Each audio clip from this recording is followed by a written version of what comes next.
Hello and welcome to today's episode of Cancer Out Loud. I'm Christina Monaco, an oncology social worker here at CancerCare. And today I'm joined by my colleague and CancerCare's intern program coordinator, Sara Whalen, to talk about navigating childhood cancers and their impact on families and loved ones. Sara, I'm so excited to be having this conversation with you today, especially knowing that you have a lot of personal and professional ties to childhood cancers. You are just such a wealth of knowledge, so thank you for being here.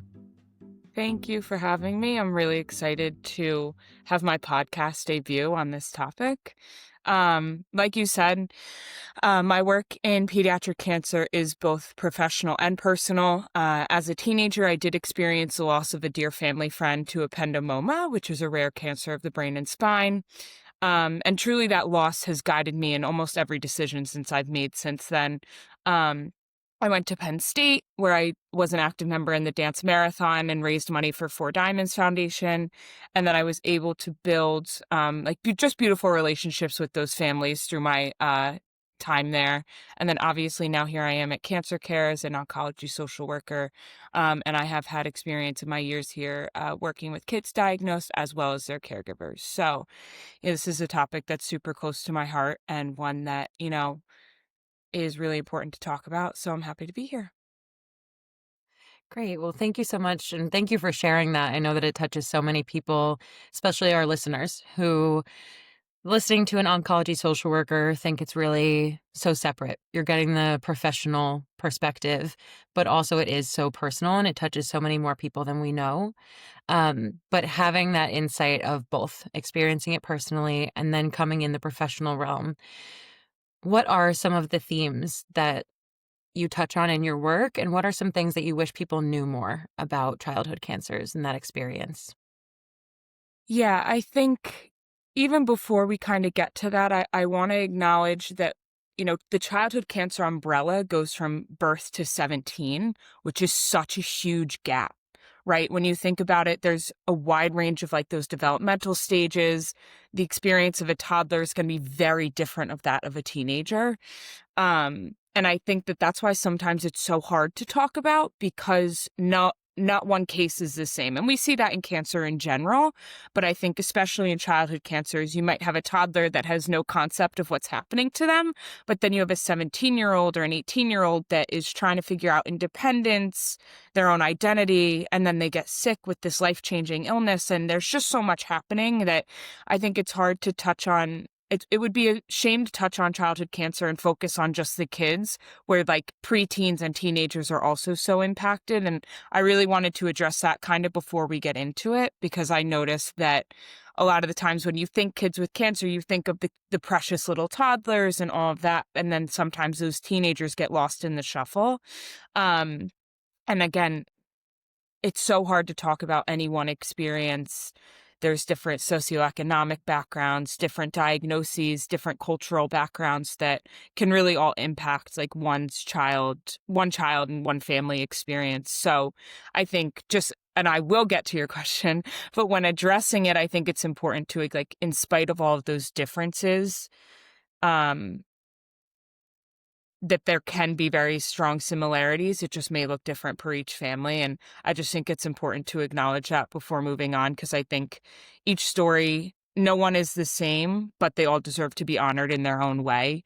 So I will speak broadly as broad as I can, but I also think it's important to acknowledge just that huge umbrella of childhood cancers that that people are impacted by each day.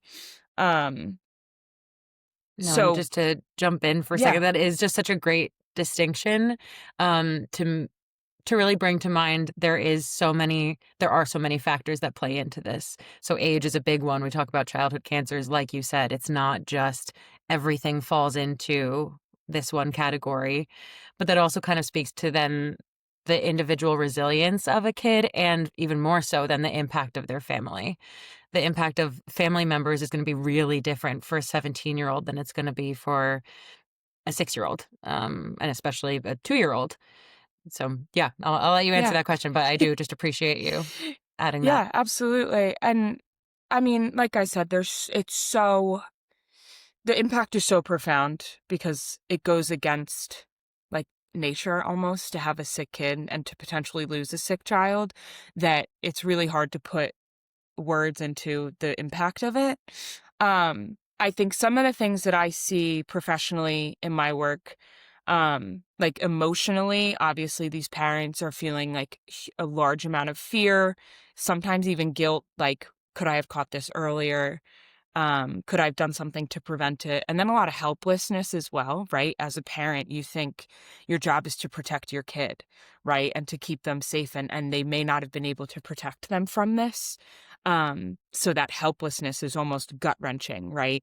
So I see that a lot, especially from parents. And then, of course, you think like practically the financial burdens. You think about the time that they need to take away from work to bring their kids to and from treatment. And then, of course, just like navigating the medical system. Um, it's a lot to, take on all at once. What I see from kids is, teenagers and teens are a bit different. They have a little bit of a language to understand a little bit about what's going on. But when it comes to toddlers, a lot of times parents talk about how there's like a little like tumor monster in their body that their doctors need to get out. So they try and make it almost a little bit magical and a little bit fantasy so they can try and conceptualize it without knowing the true extent of like what's happening to Yeah. them. Um, and so they'll they'll feel fear, like fear of the future for those that can conceptualize that. Like, what's this going to mean for school? What does this mean for my friends? Am I going to lose my hair? Right. Because that's a big thing, especially for girls, that they're going to, like, especially like a 12-year-old girl who's going to lose her hair from chemo. She's trying to figure out her own identity, trying to make friends. That's around the developmental time of like boys versus girls and like the bullying that comes along with that. Like, so just thinking about like some of those body image concerns. But I think at the end of the day, like kids just want to be kids, right? So they get sick and at the end of the day, they really just want to be those kids that they were. But they have to try and figure out this new normal. Um, I think something that also doesn't get spoken about a lot is siblings, and the emotional impact of what happens to siblings. So they typically like feel left out or left to worry in silence. Um, and I think overall, just the family struggle to balance it all, right? If there's 3 kids in a family, you know, who's bringing what kid, the first kid to their dance recital, who's bringing the other one to their baseball game, and who's with the one in the hospital, right? I think that the logistics of it all are something that, again, don't get necessarily talked about a lot, but it's on the family to figure that out. And I think that those are really some of the concerns, all while just living in intense uncertainty of Yeah. what's going to happen with their kid. Um, so I just think there's so many impacts that, are just difficult to navigate, but that's typically kind of what I see in my work so far here at CancerCare. Yeah. And what you're talking about is just such a huge lifestyle shift, and the grief that's also involved in that.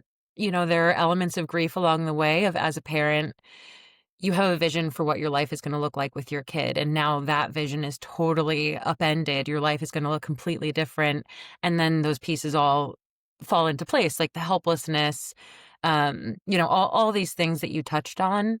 And I'm sure that it's really validating for any listeners here to hear you even say and name that, and that it is normal and you see that a lot. What do you say, or what would you say to a parent who's feeling helpless and overwhelmed and stressed and just doesn't even know which way to turn? Yeah, I mean, as a professional, it's my job to sit in that with them and support them in whatever way that they need. And sometimes that's just letting them air it out, right? And getting it out of their system. And then I can, try and come up with creative ways to find people or help to get the help that they need. I think a lot of times people want to fix the problem. And unfortunately, this is a problem that can't be fixed by non-medical professionals, right? Like the idea is that the doctors are going to be able to help their kid and give them a long and happy, healthy life after this diagnosis. But in the interim, we're not able to fix that. Social workers can't fix that. Friends can't fix that. Other family members can't fix that. Communities can't fix it. But how can those people step up and help, right? And I think for me as a professional, helping them ask for help can be a big thing because they may not want to. They may feel like they can handle it themselves, or they may try to just act like they have it all together to keep the front up, which is understandable because you don't want to seem like you need the help. But sometimes that help can just be as important as anything else. So asking for family members or friends that can help bring the siblings to other places. Or having a dear friend sit in the hospital so they can go and be with the sibling. Um, I think that, giving them creative ideas on where other people can help as well, and giving them a language to ask for help as well, right? Saying that I don't know what I need. I just need you to sit here and be with me to support me. Or I need groceries. Can you give me a $50 gift card to Stop and Shop or whatever grocery store is local? I think that people's first instinct is obviously to help, which is a beautiful thing. But when people are then asked, how can I help? The person that's receiving it doesn't know how to answer that, right? Because there's so many layers of it that it's too overwhelming. So they just say, I don't know. And then it's a standstill, right? Because the person who's offering help doesn't know how to help, and the person who needs it doesn't know how to verbalize it, right? So I Uh-huh. think being that bridge almost of, let's create a list together of the things that would be really helpful this week, right? Like, and just worrying about it week by week rather than like at any given moment. Like, what would be helpful this week? Do you guys need food on a Tuesday and Thursday? Then let's ask somebody for food on a Tuesday, Thursday. And I think just really sitting with them in those feelings and just telling them that you're not alone, and guiding them in whatever way I can, and making sure that they're able to feel those feelings, because the more you push them down, the stronger they're going to come out. Um, and that helplessness, that guilt, and that fear are normal, and maybe potentially challenging those thoughts a little bit down the line in our like therapeutic relationship of saying that sometimes, you could have done everything to protect your kid and it still would have happened, and sitting in that discomfort. But again, that's a little bit down the line. You don't want to push that right at the beginning of your relationship, but I think that just sitting with them and whatever they bring to the room is the most important thing. Yeah, absolutely, and I like that language that you use, that it's a problem that can't be fixed, because I think so often something like cancer will say, "This is a problem in my life. This is something that appeared in my life." But problem to us and to caregivers and parents especially, when you think problem, you think outcome, solution, can fix it. And when it's not that easy, then you're like, "Well, what is this then in my life? Is it just a tragedy? Is it just," it kind of faces just that unfairness that I'm sure parents feel a lot as well, just that feeling of unfairness that, this isn't how I intended or wanted things to go. You obviously touch on so many pieces that your clients bring to you, the practical, emotional, financial. What do you see most are the cancer care services that families are using when they have a kid with cancer? Yeah, I think a big one is obviously our counseling, giving them the space that they can dedicate to themselves, right? We talk a lot about self care and self compassion throughout this experience. And I think that as a parent, it's looked at as selfish to take care of yourself in the time when your kid is the one that's sick, which is understandable, right? And you feel guilty for doing it. But we always say, right, you can't fill somebody's cup from an empty cup, right? So you have to take care of yourself as a parent to then take care of your kid. And it's not selfish. It's wildly important. So I think counseling is a big one.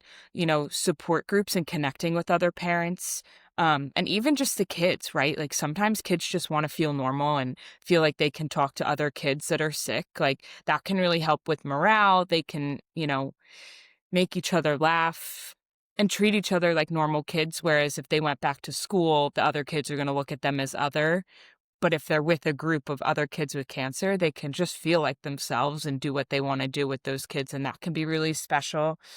Um, I would say obviously like our financial assistance is another big one that can really just be helpful in navigating those financial concerns that are really overwhelming.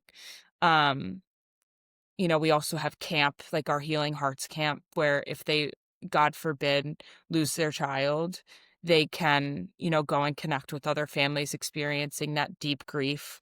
I think that that's another gift to be able to provide all of these services for free to help these families, regardless of the loss of what they're going through. We're going to be there for them every step of the way.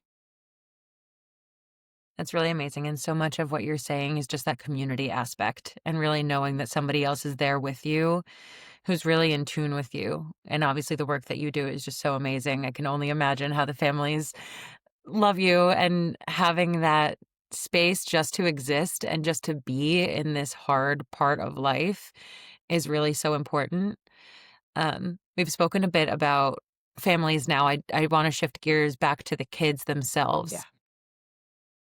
What do you see when you work with kids in terms of their own resilience? Does anything surprise you? Or what At stands the out? Maybe not a surprise, but Yeah, um, it's unbelievable. It's one of the coolest parts of my job to see these kids going through what is hopefully going to be the worst part of their life at such a young age and still be smiling, like, and still have joy, right? Like, because I think at the end of the day, like I said, like, they're still kids, right? Like, they still believe in, like, and again, like, for the toddlers and the little ones, like, they still believe in magic, like, and they still believe in these things, like, that innocence hasn't necessarily left them yet. We try to keep that there as long as we can, even despite being sick, because that's what makes a kid, and that's what helps with their resilience, is still treating them like a kid. Um, right? It doesn't take away their personality or, like, their curiosity. Like, they're still them, and but to be an adult and see it from the other side of things, that they are going through a life-changing diagnosis, and to still them be themselves and singing Frozen or whatever songs bring them joy, like, it's just it's unbelievable to see it, and you wonder as an adult, like, how can they do that? But they don't know any different, right? They just know it as, "I have this thing, the doctors are gonna help me and fix it, and then I'm gonna go back to school and be with my friends." And it's so beautiful, it's indescribable almost to see it. I'd say it's a little bit different for my teenagers because they know what's going on. okay. Um and I see a little bit more of a sadness from them, and understandably so, and I think that that obviously as a person and a clinician, that can be hard to see, and again, I wanna fix it for them. I want them to go back to school and be with their friends, and I can't, so meeting them where they're at, but I mean, the resilience is just unbelievable. It's almost, like, indescribable, like, how do they find it within themselves? How do they do it? Um, and I think that that's what is so cool about my work in with these kids, that sometimes they just wanna play Uno and hang out, or they just wanna talk about the latest in the news and hang out. Like, they just wanna feel normal and not talk about their cancer because that's 90% of their life. So really just being in that space with them, um, it's, uh, it's really just it really is just unbelievable. I don't have many other words than that. It's just, like a really powerful reminder that, like, their innocence, their positive energy, and their ability to roll with the punches, right? And just be like, "Well, I'm going in for another CT scan, and they're gonna give me the angry drug, or they're gonna give me the drug that doesn't make me feel good, but I'm gonna feel better eventually, and we're gonna figure it out." Like, it really is, an unbelievable experience. It is so amazing, and I, remember hearing stories about, just talking about Taylor Swift in the clinical room and, having conversations that really it's just a kid's life, and as social workers, as caregivers or parents, oftentimes I feel, and correct me if I'm wrong, if but that we can almost take on more for them. We feel fear for them that they might not feel themselves, and that we underestimate just the personal resilience that they have and the support that they have. Yeah. Absolutely. I think that that's a great way to put it because, we as adults and caregivers and parents and clinicians can conceptualize like the sheer just magnitude of what's happening to them. But for them, it's like any other day. They're like, yep, like I'm sick and I'm gonna figure it out. Like they don't know they don't have that developmental ability to see that far down the line, right? Um, but we do. So it's we can take on some of that fear, we can take on those feelings that are hard for them to conceptualize and understand, and I think that that goes to, talking about with parents, just another feeling of overwhelm for them, right? Another thing that they feel like they have to carry, um, which is, again, just the importance of finding a community that is supportive, finding a space that is helpful in talking out those feelings and almost trying to, as best you can, let go of those feelings, let go of those, things that your kid can't feel yet. Because it is a blessing that they're not able to feel them, right? Because they can still have that fun, have that magic in their life, but you also don't have to carry it either. That's huge. And in talking what you said earlier about the younger kids versus teens and tweens, what's the difference that you see when they are old enough that they can conceptualize it? I know you touched on just kind of like the sheer sadness that's there, Yeah. but how do you handle that? Yeah, I mean, I would say sadness, frustration, fear. I would say fear is a big one. What is this going to mean for my future? Um, and I mean, everyone was in high school once. It's not the easiest place for people, especially not those that feel different or are different for any reason. So, what does this mean for my friends, my relationships? What does this mean for my body image, right? Like I touched on it earlier. What does all of that mean for me? What does it mean for sports? Can I still be in the play? Can I still do choir? Like, what does all of this mean for me? And everyone's talking about college and all of these things in the future, you know, and all of a sudden the rug gets ripped right out from under them. And what does all of that mean, right? Um, yeah, it's a bit of a heavier time because they're able to conceptualize and understand everything that's happening.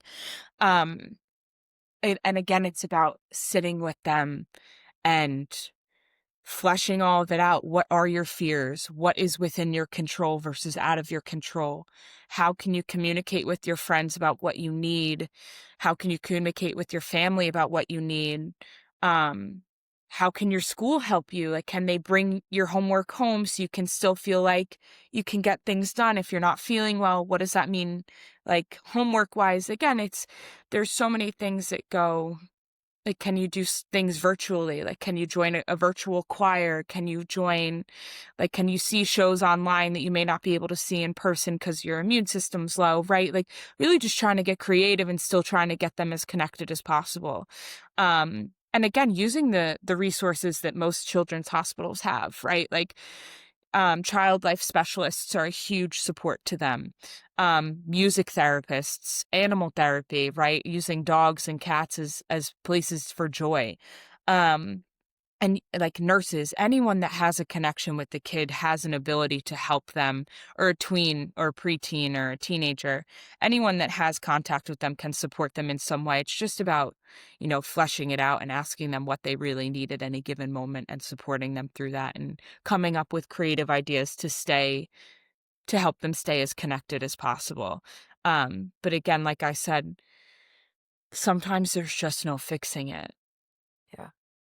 And what's happening to them is terrible and it's devastating, and we don't know what the future is going to look like. But how can we try to find some sort of joy in every day in spite of what's happening?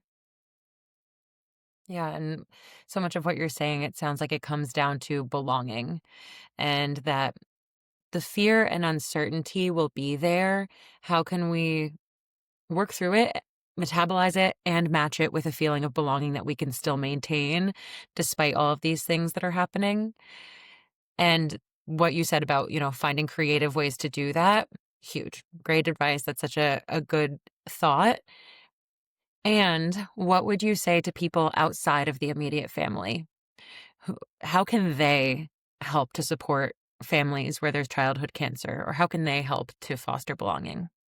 Yeah, absolutely. I think there's a couple of different routes. There's a couple of different things. One, I always say do things that don't expire.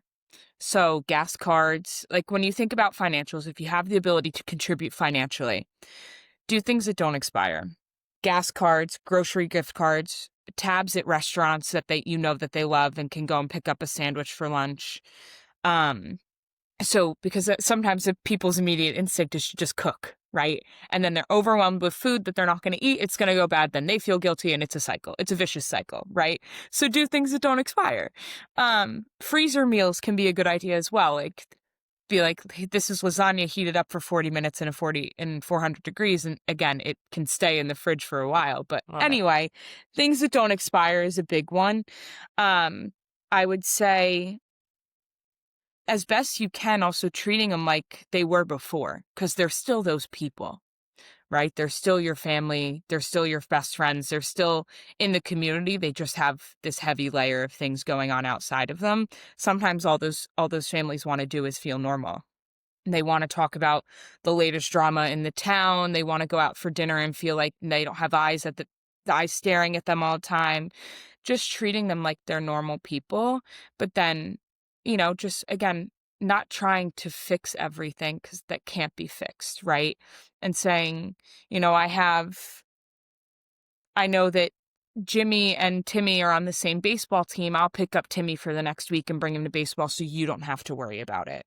Or I know that, Rebecca has a dance recital and you need flowers for that. Here's flowers for her dance recital. So thinking about just again that a little bit of a little bit of that creativity to help them for the things that they may not be able to think about, right? Like the flowers at the dance recital or snacks after the soccer game. Like, be like, oh, I'm going to cover it for this family. They've got too much going on. They're not going to think about the orange slices. They're going to think they have other things to worry about. But I think at the end of the day, making them laugh, making them feel normal, bringing them some sort of joy, whatever that looks like for you and in the community, can be just as impactful as cooking them dinner, right? Or contributing financially. Just treating them like a normal family and supporting them in whatever way they need, even if it's just sitting and watching a movie, like can be as helpful as anything else. Yeah. All those examples are just such perfect ones, and I love how it also incorporates the whole family. Like you said about Yeah. siblings before, it's not just that one child is going through this, it really is the whole system. The whole family is experiencing it, feeling upended, and to be able to support every piece of that is huge. We spoke a little bit about fear and adults carrying the fear for the kids, but I want to ask you as a professional, how do you come out of those sessions? How do you handle having these conversations? And as a person who's experienced loss in your own way with it, how do you carry that? Yeah, I think it's definitely not easy. I would be lying if I said it was easy and I was able to just leave it when I close my computer for the day, because it's just not true. And I think it's about finding the things that bring me joy, right? Like being able to first recognize that I can't fix it either as much as I want to, but I was really able to have a good session. I connected with the kid. We talked about things that brought her joy. And that is a good thing. And that was what she needed at that moment or what my client needed at that moment. Remembering that and then going for a walk outside or cooking my favorite dinner, whatever that looks like to bring myself joy. Reading a book, sometimes that escapism can also be really helpful. Watching my favorite movie, reading a book, that can be helpful. And it really mimics what I also tell family members to do, right? Like it's hard. Sometimes you're not able to turn it off. We're all human beings and these stories are devastating, right? Like they are not easy. So and for the families, they can't turn it off. So how can you find those pockets of joy? And sometimes for me as a clinician and I'm sure whoever else clinician-wise is listening are gonna feel very similarly. It's really hard to turn our jobs off when they're so emotionally driven and they're so emotionally heavy, but finding that joy, finding the people that, lift us up, when we can't lift ourselves up is a good step in, the longevity of our career, right? Yeah. Because you can't get stuck in it, because you won't last, right? It's about those boundaries. It's about finding those supports and the things that bring you joy to get through it yourselves. Because again, when it strikes a personal chord as well, it's sometimes 10 times harder. Um, but it's also about remembering your why and why you do what you do, right? And that loss is why I'm here.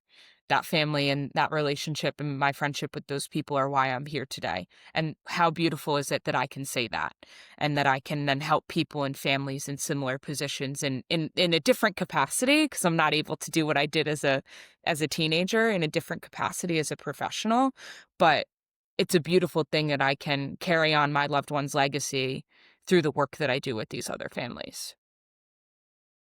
That's incredible, and I hope that they're listening. It's, like, so beautiful the way that you are honoring that family, but also just honoring the truth and reality of the work that you do, that we do, and I feel like what you're saying is that self-care is not selfish. Like you said before, it is just so important, and talking about that is so validating, but also such a good model for the parents that you talk to. You're modeling it first, that, "Look, I know that it's heavy. We're sitting in it. This is what I'm doing so that I can continue to hold you in this," Mhm, and that's such a good practice for them to be able to hold their child in this. mhm. Um Thank you so much. This was such like an enlightening conversation. Is there anything that you would like to add that I didn't ask you that you want to touch on before we go? Yeah, I mean, I think I touched on a lot. Um, I would say, you know, again, just to hammer home for the communities, the families, the friends, we can't fix the problem. And, like, we all know that that's really hard to sit in. Um, those simple practical gestures, right, can go a long way. Um, it's sometimes just about showing up and sitting with the family and letting them know that they don't have to carry it alone, even though they're gonna try. Um, I think that that's one thing that I wanna take away, and for the families it directly impacted, I think my main message that it's okay not to be okay. Find the people that give you strength, find the things that give you strength, and this is something that no family should ever have to face.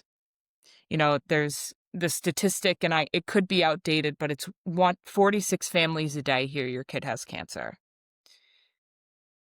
It's 46 too many, and you're not alone. Use the resources that are available to find the people that really understand it, because sometimes that connection can be just as game changing as anything else. Um, so just being prioritizing self-care, self-compassion throughout all of this is so important, because it gives you the strength to keep your kid going as well.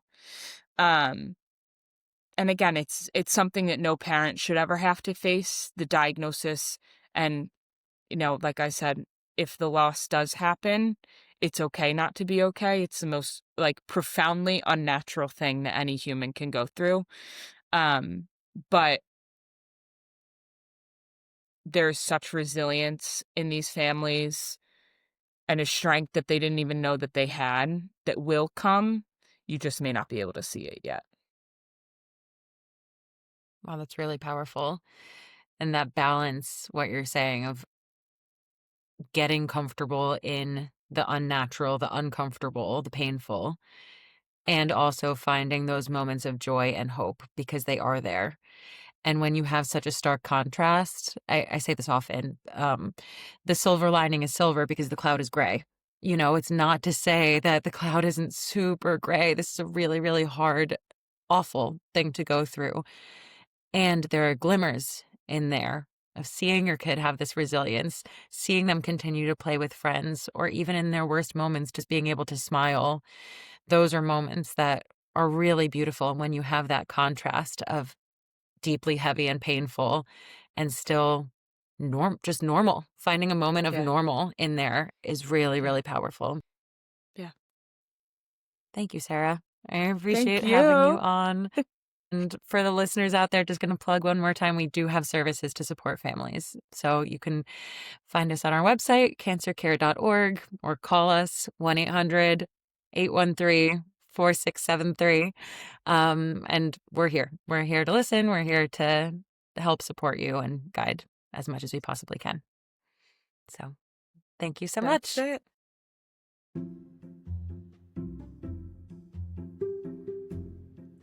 Thanks for tuning in to Cancer Out Loud, the CancerCare podcast. CancerCare is the leading national nonprofit organization providing free professional support services, including resource navigation, cancer-focused counseling, support groups, educational resources, and financial assistance to anyone affected by cancer.